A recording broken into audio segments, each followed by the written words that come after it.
I'm James Vallis. A major earthquake with a preliminary magnitude of 8.2 has struck off the Pacific coast of southern Mexico, with shaking felt across parts of Central America, that according to seismologists and residents.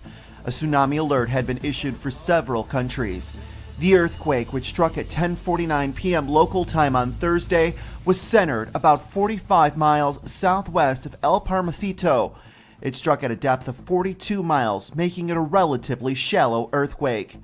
Mexico's National Seismological Service put the preliminary magnitude of the earthquake at 8.2, down from an earlier estimate of 8.4.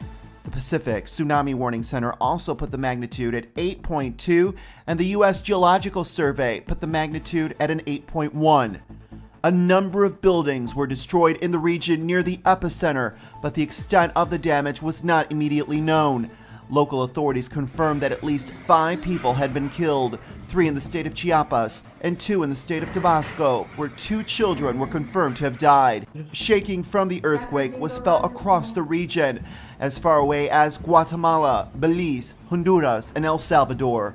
Shaking was also felt in Mexico City, where people fled from their buildings, and there were reports of relatively minor damage. Computer models from the USGS estimated that as many as 90.2 million people may have felt Thursday's earthquake, including some 600,000 people who could have experienced very strong to severe shaking. At least 61 aftershocks were recorded in the first 2 hours after the earthquake, according to the National Seismological Service.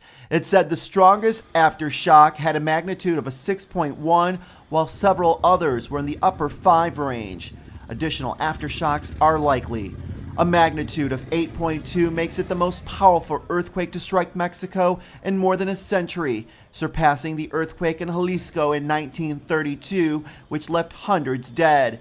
It also surpassed the earthquake of the 8.0 magnitude that struck Mexico in 1985, killing thousands of people. Mexico sits on the so-called Pacific Ring of Fire, an arc of fault lines circling the Pacific Basin, which is prone to frequent and large earthquakes. For continuing coverage on the Mexican earthquake, stay with BNOnews.com.